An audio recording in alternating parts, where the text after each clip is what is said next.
Dortmund director Sebastian Kehl will not be joining Tottenham this summer. That is according to Bild and Florian Plettenberg. The two parties had recently engaged in intensive negotiations, but the talks have now broken down. The main reason was reportedly differing views over the club's strategic vision. What's his name? Patrick Berger, one of the other Sky Germany journalist, says one of the deal breakers for Sebastian Kehl was that Roberto De Zerbi will now be given greater influence within the sporting structure at Tottenham, which is, I think, quite interesting kind of update. Plettenberg also said, Sebastian Kehl will not join Tottenham. Decision now made by Kehl. No consensus was reached on the club's strategic direction, with Kehl expected to help shape the squad and work closely with the first team alongside Johan Lang. So, they're suggesting Sebastian Kehl is the one who rejected Spurs. Clearly, there's been no agreement on the direction of the club. And one of the deal breakers is De Zerbi's having more control. What do we make of all of that? I'm actually delighted that Kehl hasn't accepted to join. I'm delighted that De Zerbi is getting more control, because I think our managers need more control at the top, and particularly someone like Roberto De Zerbi. Again, I don't know what's going to happen with who's going to come in as sporting director, if anyone's going to come in as sporting director.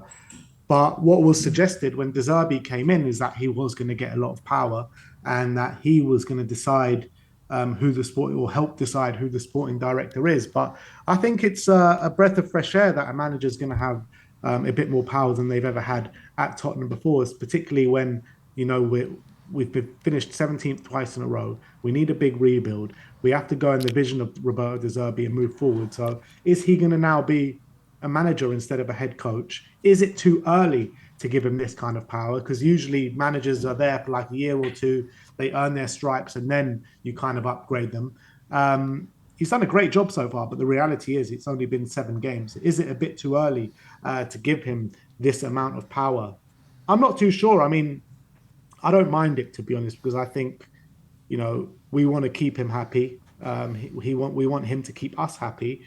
And I think for him to believe in a long-term project, I think give him the power. And I think that will, keep him believing. If he can work closely with the board, if he believes in the board, if the board kind of carrying on giving him what he needs, then I think that's something De Zerbi can get behind. So I think it's smart from Tottenham to give De Zerbi the power.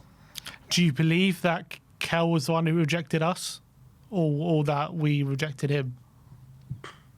I don't know. I think it's basically they're in negotiations from the back end of last season. They were probably telling him what he wanted to hear at the back end of last season, not thinking that De Zerbi was going to get all this power. And then now things have changed. De Zerbi's proved himself in these 7 games. He kept us up. And I think they've had a change of heart, and they'd be like, well, you can still come, but we're going to give a lot more power to De Zerbi. It kind of worries me a bit, the fact that we were prepared to offer him the job and now he's rejected us, which kind of means, if it is true, then we're kind of back to square one in our director of football search if we were planning on bringing in Kehl. So that is a bit of a worry for me. And the fact that we wanted to give him the job as well is a bit of a worry for me. So I hope it was more mutual than Kehl rejecting Tottenham and there was being an offer on the table and him turning us down. And it does worry me a bit that Kehl looked at our strategic vision. He was like, I don't think you guys know what you're doing, and I don't think it's the right way, so I ain't going to join. That also does worry me, because what did he see? What is our vision? What is the direction that he didn't agree with? That also kind of worries me a bit as well. So I don't know if I really believe that Kehl rejected us, to be honest. I don't know if I believe that too much. I think it was more us not really wanting him. I think, it was all said that that deal was wrapped up. If we were going to stay in the Premier League, he was going to be our sporting director. I think Spurs are looking in a different direction. I think our kind of plans maybe have changed since the season has ended, since before we were negotiating with him earlier on. In terms of the De Zerbi question you posed before, I would say there's 2 separate questions.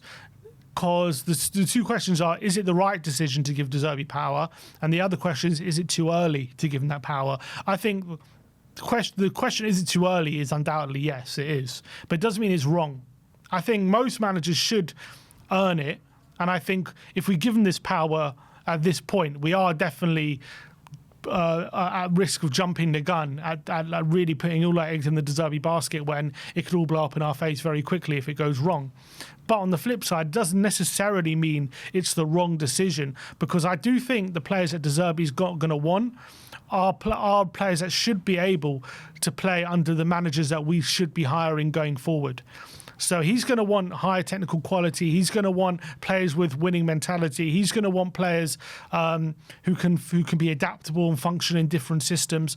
So I don't think, I think when you look at like Frank and maybe, I think it comes very specifically to like more Conte, Mourinho, these kind of managers who want very specific kind of players for their positions.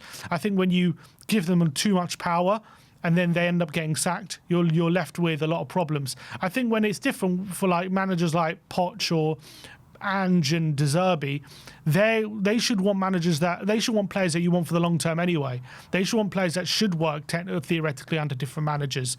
So I'm not worried about giving De Zerbi power, to be honest, because I do think he's going to have the best interests of Tottenham in terms of the players that he's going to want. He's going to want brave players. He's going to want players that we want to see. He's going to want exciting players. He's going to want high technical ability. So for me, I think De Zerbi is going to want players that, even if he doesn't work out, if we bring in another attacking manager, they should want as well, kind of thing. Where it's not the same with the likes of Conte and Mourinho and those kind of managers. Nuno. It's all about if you do your succession planning right, it shouldn't matter who's making the transfer decisions, because you've got to have the same philosophy, the same ethos moving through the managers. The amount of times we've spoken about this, it's like you can't go from Conte to Ange to Mourinho to De Zerbi to Frank, you know what I mean? From defensive to attacking, you have to keep from the same philosophy from the academy all the way to the first team, and it needs to be consistent throughout the years, throughout the managers, throughout the generations. What we've been doing is a complete mishmash approach. So if we're scouting players for Conte, they're obviously not going to be the right players for Ange Postecoglou. If we're scouting players for Thomas Frank, they're obviously not going to be the right players for De Zerbi. However, if you went from Ange Postecoglou to De Zerbi, and that's a different kettle of fish. If you scout players for Ange Postecoglou, then they could be the right players for De Zerbi. So it's all about the way we maneuver and structure things now. Like if De Zerbi somehow loses his job in a year's time or 2 years' time, whatever, the next manager you have to bring in has to be someone of the same ilk. And that means that everyone that you've scouted under De Zerbi, it'll be a seamless approach going into the next manager. So I think giving De Zerbi the reins, as long as we keep the same philosophy, is completely fine by me.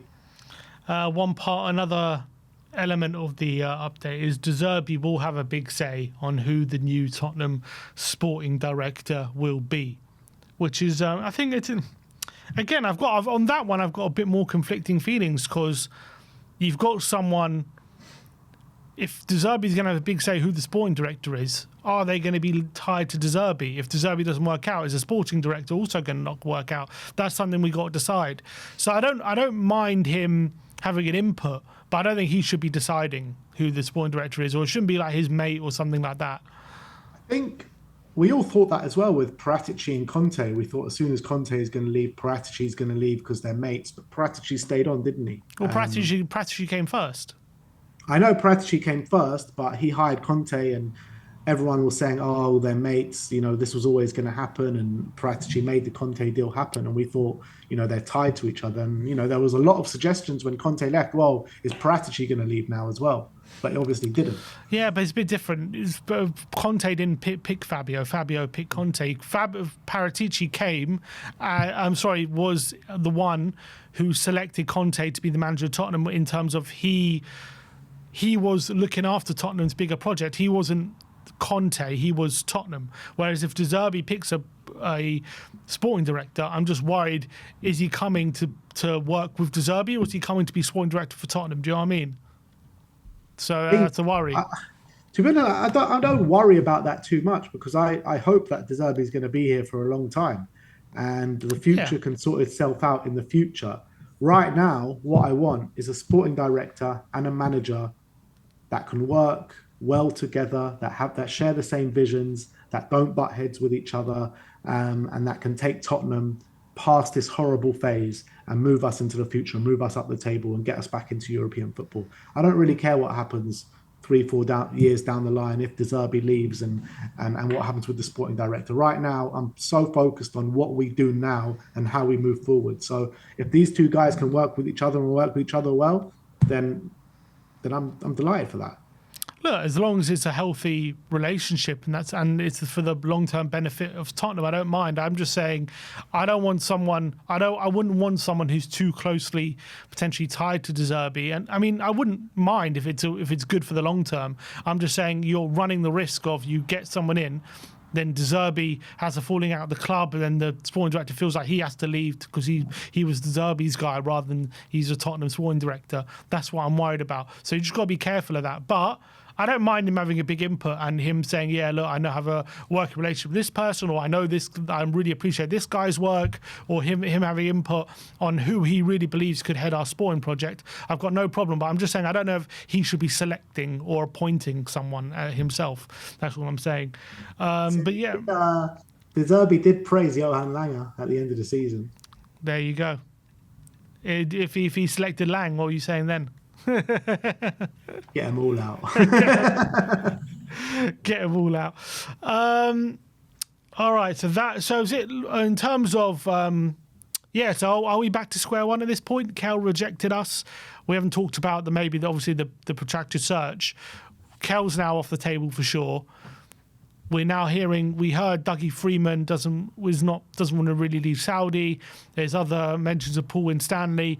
No other serious names though at the moment, is there? Bit of a worry. No, I told you this a few weeks. I told you this a few days ago. I don't think another sporting director is going to come in this transfer window. I really don't. I think it will. I think there'll be a name that we haven't heard yet, but I don't know who it is.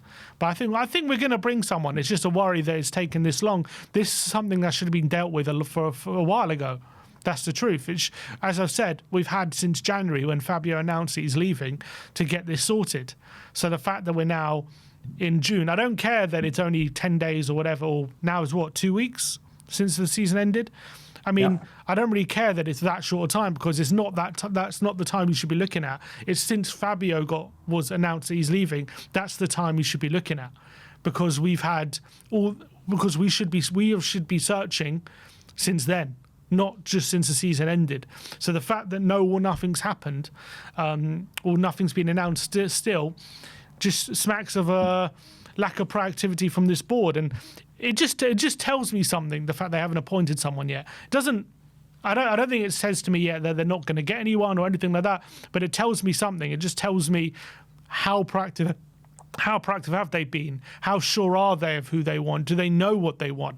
All these different things. It just tells me a bit of uncertainty there when it comes to sporting director, when this should be the main thing, which they've been talking about, heading sporting operations, putting football first. Well, sporting director is a major part of it. You know what I mean? Having a competent sporting director to head the recruitment of the first team and head the direction of this football club from a footballing point of view, that should be paramount. If you're saying that, we haven't put football first and we were wrong about that and we're going to start doing that, well, having someone at the helm is absolutely crucial for that. So the fact that we haven't done that, it just tells me still they haven't been proactive about this. Well, they've been proactive in a sense where they've been speaking to people ever since Paratici has left. They've been speaking to those 3 names that you've mentioned. But they're finding it hard to bring someone in. They're finding it hard. And I think obviously they're starting to give Roberto more power now. So I just feel Roberto's going to have more power. Johan Lang's going to have a bit less power. And they're just going to work together and work it out through this summer transfer window. Like I said, Johan Lang is so central to everything that we're doing now. He's still doing all the quotes on the website whenever we bring in a player. I find it highly strange that he's doing that if he's going to be removed from his sporting director Well, role. why are they looking for someone? You don't think they're looking for someone? I don't know. Maybe they're looking for someone to work alongside Johan Lang. Maybe, but Yeah, we know that. We know that. That Lang's going to get less three power. guys were the three guys that they wanted to bring in. I don't think any of these three guys want to come in. So I don't think we're going to bring anyone in. I think they want someone. They want to recreate the dynamic of Fabio and Johan, where Fabio looks after the first team and Johan, I can't remember what he was doing, but looking after young players and whatever. Something. So he's doing something. Just get him out of the first team, essentially. I think that's what they want to do. And I think they do want to bring someone in. I think the fact that Kehl was offered a job tells me that. I do, but apparently also one of the problems was working alongside Lang. Apparently, according to some of the reports, was one of the problems with Kehl. They maybe didn't like the fact he was working alongside someone. So if that's the case, Kehl had an issue with it. Doogie Friedman had an issue with it. Apparently, he didn't want to come in and work alongside Johan Langer. And at the end of the day, Win Stanley, why is he going to leave Chelsea to come to Tottenham right now? It just makes no sense for his career path. You know, he's on to his own thing over there. So the sticky point here is Johan Lang. It's always Johan Lang. You know, nobody wants to. Why are they obsessed with this guy at the board? What are they doing? They're sticking by him. I'm telling you, they're sticking by him. I think I'm not. I've never disagreed that he ain't going anywhere. I just think they are going to bring someone in. That's all I'm saying. I don't think it's going to be this summer. I think it will be this summer. I think it will be.